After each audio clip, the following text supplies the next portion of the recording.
Hi, this is Larry Bauer, Chief Executive Officer of the Family Medicine Education Consortium, and I'm really excited today to be talking with Ashley Bacot, who is the Risk Manager for Rosen Hotels and Resorts and the President of Provensure, and we'll get into explaining what those are in just a minute. But as a way of framing this, to my knowledge, what he's about to describe to you is one of the most dramatic success stories in the U.S. healthcare system, at least the most dramatic I've been able to find, and I've been looking a long, long way.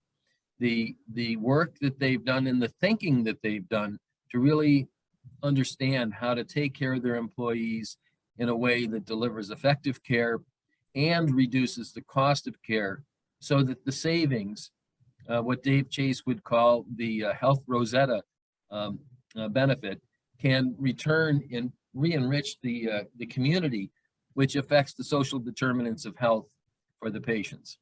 So Ashley, thank you so much for joining with us today. It's good to be here. Thank you. So Ashley, I'm going to ask you to take us back to the beginning.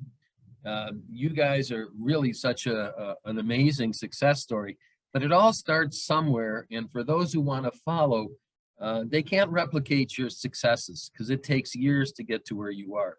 But maybe they could follow your first steps. So could you kind of put that, give us a perspective on that? Sure.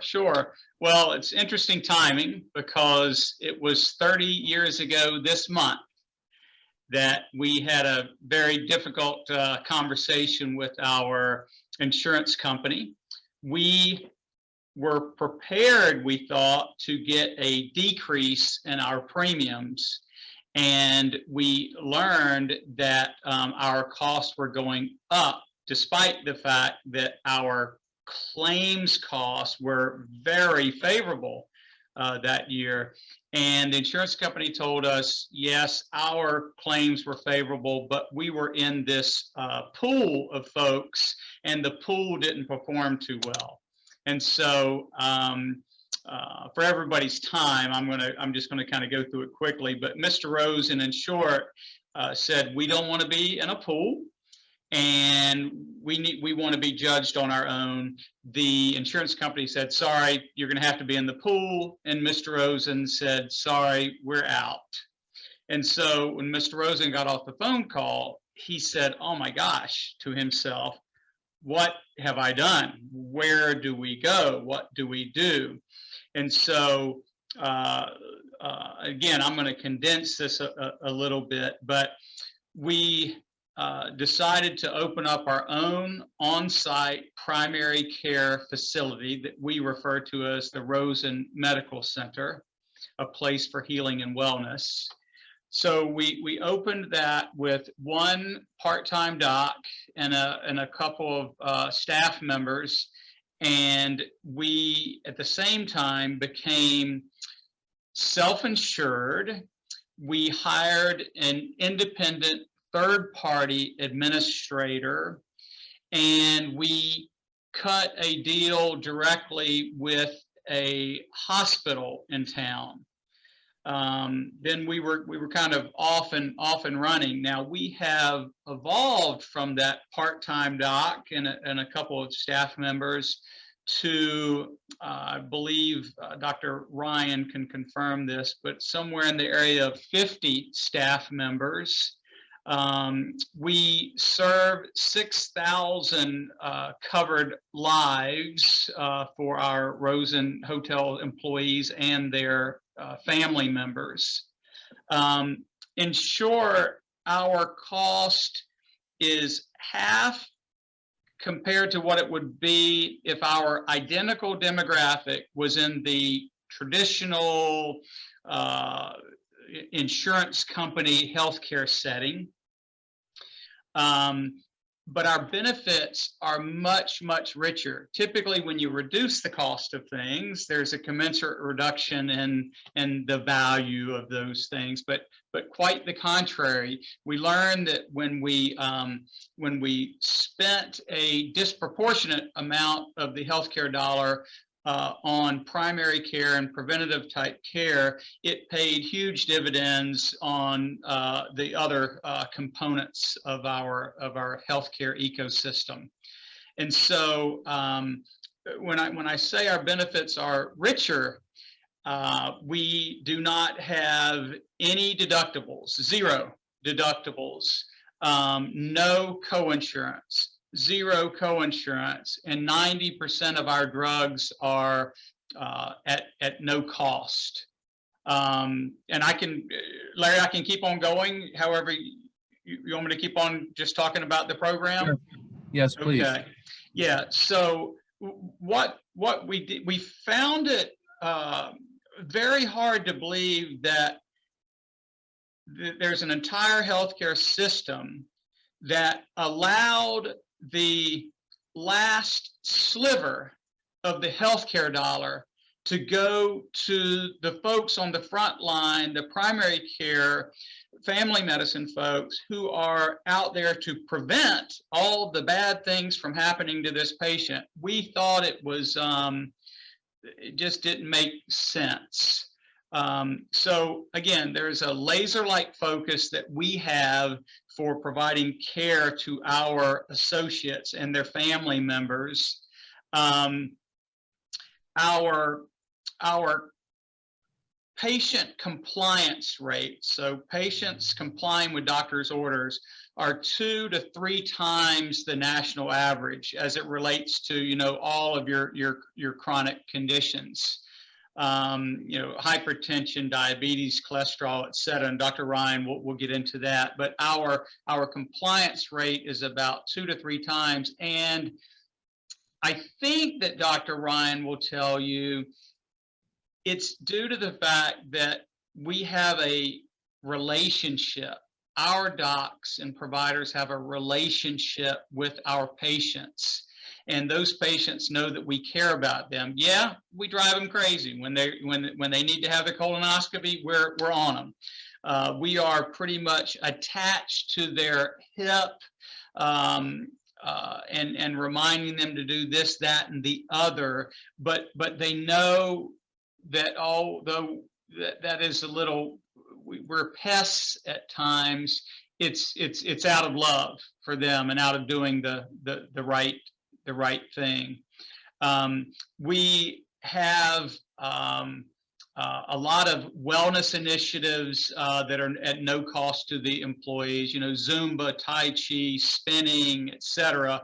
There are just so many initiatives that we have going on that are at 0 or no cost to our associates that that I think that is what's served us well. We just continue to remove any type barriers to care that we possibly can. So I'm going to ask you then to jump forward 30 years later. You've saved, I've heard, $500 million. We are very close. I think we're about 460, 470, so very close to $500 million. Yeah, A pretty big number.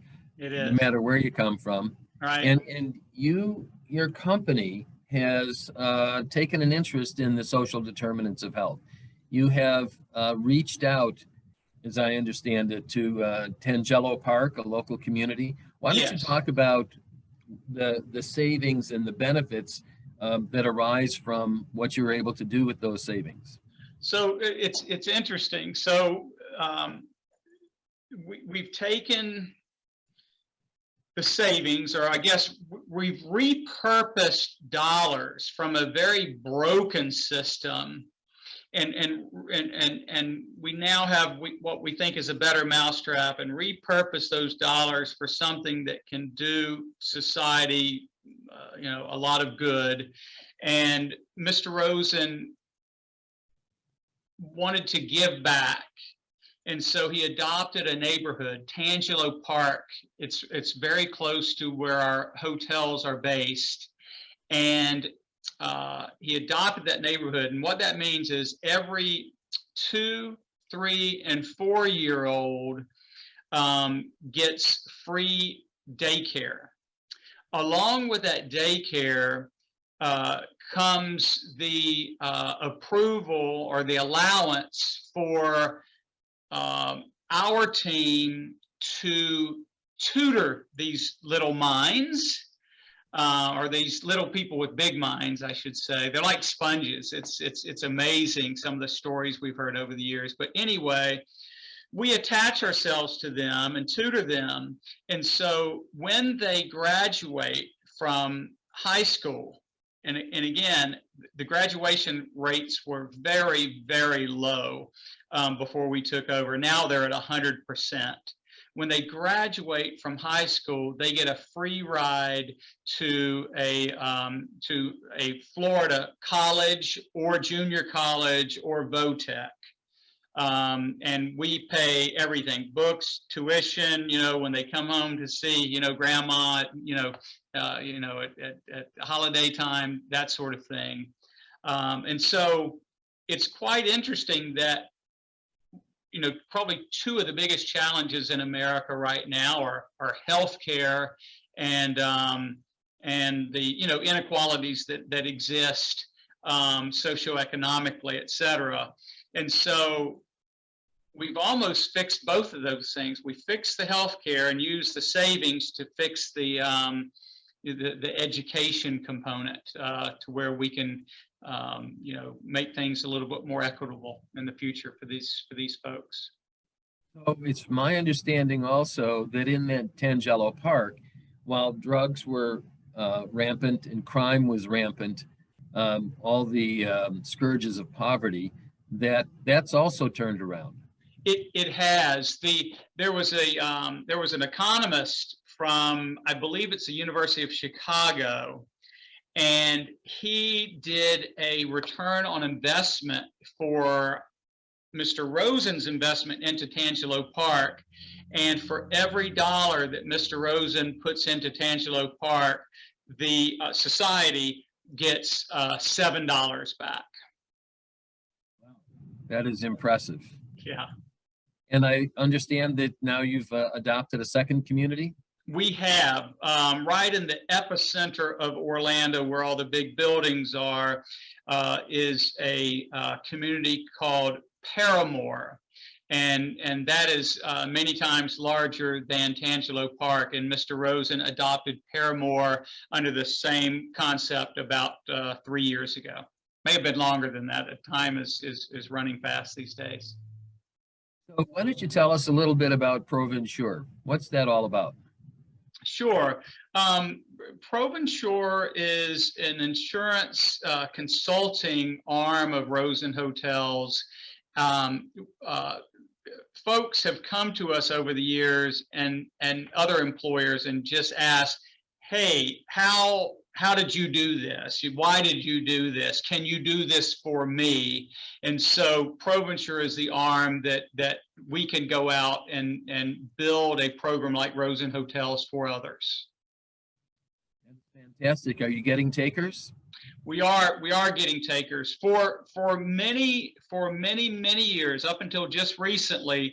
Although this was a for-profit entity, as it relates specifically to this Rosen Care model, Mr. Rosen wouldn't allow us to charge anything for it, and so we were telling folks how to do it. We were giving all of our secret sauce away, but we were not charging for it. And for some odd reason, people would listen to us, but we didn't see anybody actually, doing it. And so Mr. Rosen said, we need to ramp things up at Provinsure and have the tools necessary to if people don't want to do this themselves like we did, that we can do it for them. So we actually have a 10,000 covered life group on board with us. Their medical spend was about $70 million a year. And we have it after 1 full year. We've actually been with them for 2 years, but the first year it was under the old, kind of the old insurance company model. It took us a year to switch it over to the Rosen Care type model. And so in the 1 year under the Rosen Care model, we brought the cost down. I believe it was from around 70 to around 50 million, and it's going to keep on going down further with folks who are we think much healthier. You know, it's always stunned me when I've talked with employers and they talk about how awful it is, the cost of health insurance, the frustration of it all. What's your opinion about why employers, if employers cover 50% of the expenses related to healthcare delivery in the United States, that's incredible market power. Sure. What's the reluctance to follow your lead? You know, Larry, it's tough. I kind of liken it to it's strange. It's almost like this abusive relationship where the one spouse is being abused, but they're making excuses for their abuser.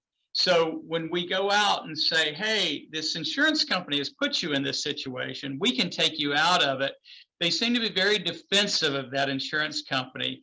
I think it has a lot to do with we are human. We don't like change. We have been with this same insurance advisor or same insurance company for many, many years, and they're nice and they buy us lunches and we play golf with them, and we just don't want to upset the apple cart. And so what they do is they just keep on increasing the cost of their services in order to pay for these expenses that keep going up. But I think, Larry, we are at a tipping point where people have been raising their prices to cover these expenses for so long. It's gotten to the point where they can't really do that anymore, and they're willing to make some changes. We are seeing a movement out there, albeit small, where folks are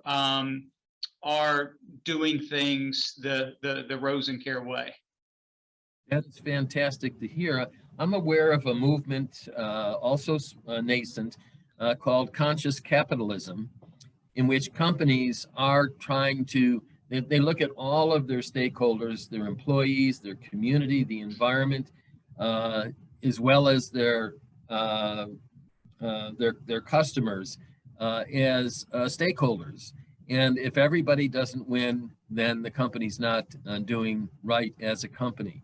And I think Rosen Hotel and Resorts is a prime example of this conscious capitalism. So I'm hoping that this spreads, and anything, of course, our organization can do, sharing this talk, trying to get the word around about the opportunities. I would just love to see all that money, 30% of the US healthcare spend, which is somewhere in the neighborhood of $3.8 trillion. About 30% is wasted money, and that money could be going into the things that affect our social determinants of health, and you're a prime example of that. So I want to commend you on your hard work, because I know it is hard work, and I appreciate you spending time talking with me here. Well, I appreciate you allowing me the time, and I will say that it's not terribly it's complicated. And when folks say, oh, you're doing a great job, and oh wow, this is just the most amazing thing, we kind of feel awkward about taking the praise, because it's very commonsensical. It requires effort. It requires work and managing the details, but it's not very complicated. Well, thank you very much for your uncomplicated work. Okay, thanks for and having for staying. me. And please tell Mr. Rosen, thank you very much on behalf of America for being such a role model. I sure will. Thank you. I'd like to introduce Dr. Ronald Ryan, who is the medical director of Rosen Hotels and Resorts. Dr. Ryan, thank you for talking with me today. Very welcome. So we heard from Ashley Bacot about the tremendous success and he talked about the benefit design that has been developed through the Rosen program. What I'd like to hear from you is, he said primary care is at the core of it. What's your sense of the role of family medicine in primary care? How do you see this work at the center of the outcomes that he's talking about? Well, I see we at Rosen Medical Center, most of us here are family practitioners. We have about 7 family practitioners at this point with an extender. And because of what we do, the holistic approach to family medicine and to medicine in general, I think it goes very well hand in hand with the benefits and the structure that's here at Rosen Hotels and Resorts. And I'll tell you why. One of the main differences with our structure is that we're really not a revenue center. We're, what our CFO calls us a cost-saving center. So my understanding is we saved something, Mr. Rosen, something like $300 million over the last 10 years with what we've done because of the reduction in cost per covered life. The reason why that happens is because we try to keep patients out of the hospital.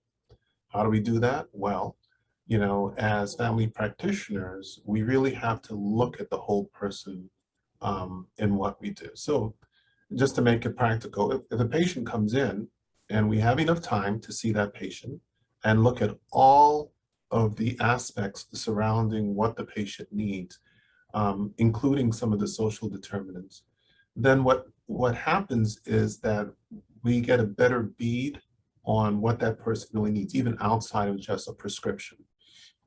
So for example, if a person who is a patient we see, and that person, let's say, is a Creole speaker, and we can speak their language and know their culture, and then after they leave the building, we can have some follow-up to know, okay, that person, even though they nodded their head, is probably not going to follow those types of instructions that we actually gave them. Our case manager can do some follow-up and relay and communicate with us, with the provider, and say, this person's going to be a problem. We can make attempts to contact them with a person from their language, in their own language, with that cultural positioning.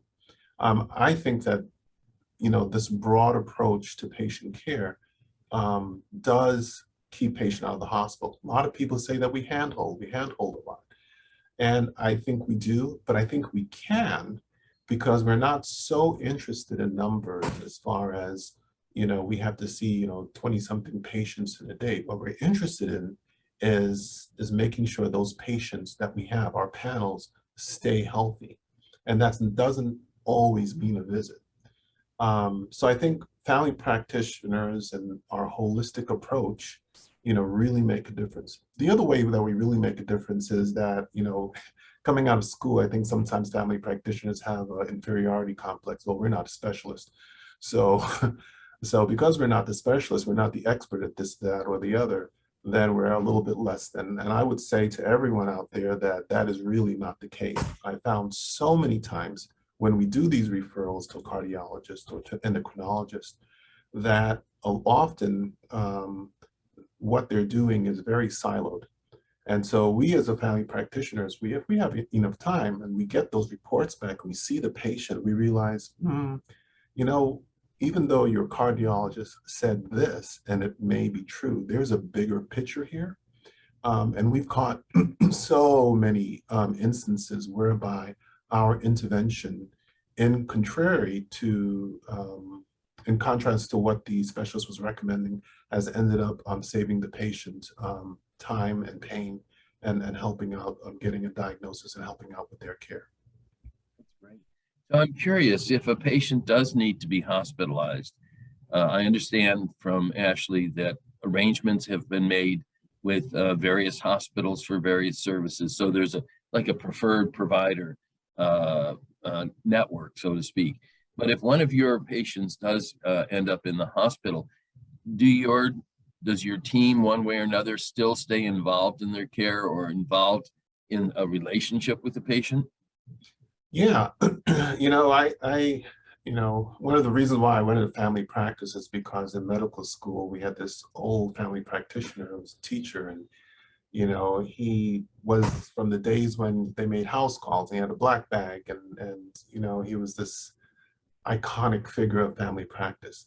I think family practice nowadays needs to be both traditional in the sense of um, the communication with our specialists and communications with our patients, and also modern in the sense of technology. And in answer to your question, what I mean as a background is that when a patient enters the hospital, we have a relationship with our hospitalist where I can pick up the phone and I can call, Dr. Georges and say, hey, what's going on with this patient? The other thing that happens is that pre-COVID, because things have changed a little bit with COVID, I personally would make rounds once a week to all our patients in the hospital, at least once a week, because the continuity of what happens there and what happens in our clinic needed to be bridged.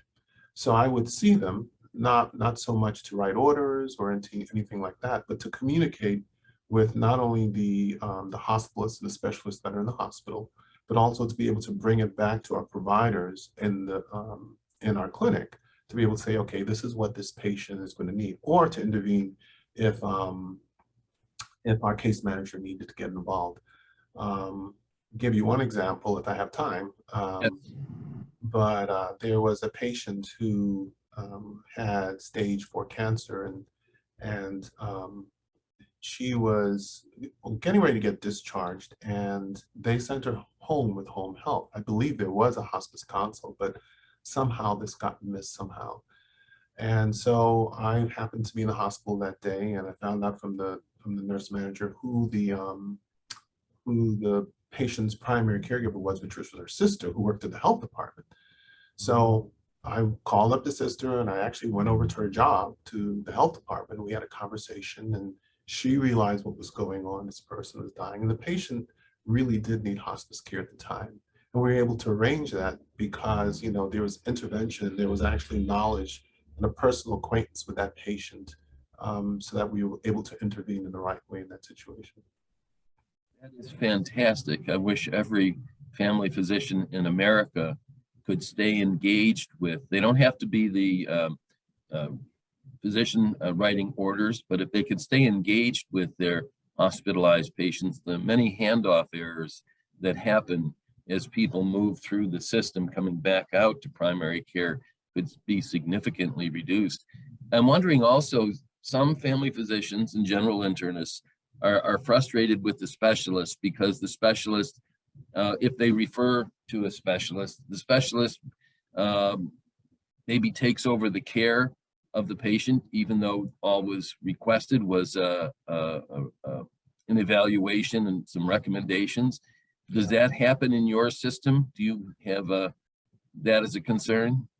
Yeah, it does sometimes. And I tell you what happens when it does happen. I give them a phone call because myself as the medical director, and the exact scenario you set up, absolutely, I've seen multiple times, and some are better at it than others. And maybe the specialists do this because sometimes they find a gap in care, but I let them know, listen, you're our preferred partner.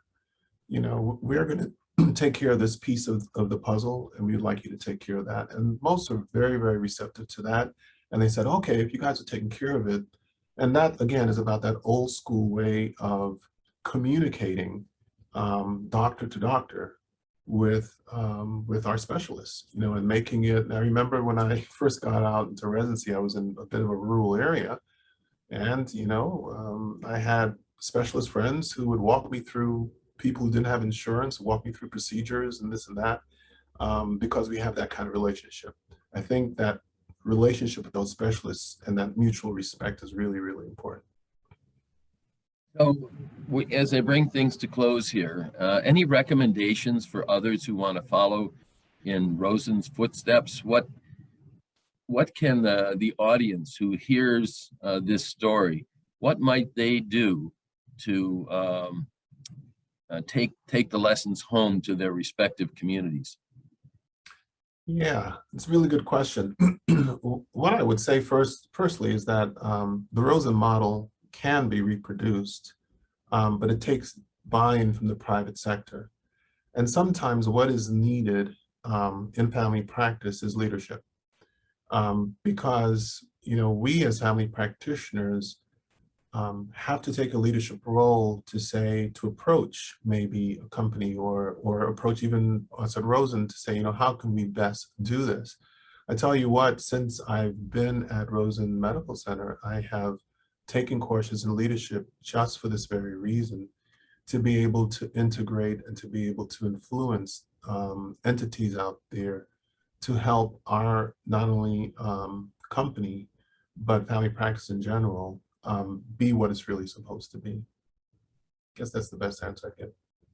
That's a great answer. That's a great answer. So from the point of view, my point of view and the point of view of the Family Medicine Education Consortium, we'd love your model to go viral. We'd love employers across the country to say, wait a second, if they can do it, we can do it. So if there's any way that we can be helpful, please don't hesitate to ask. Okay, will do, will do. Yes, And thank you for spending time with me this morning. And perhaps one day we'll get to meet in person. absolutely. Would love that, Larry. Thank you very much. You're welcome. Take care.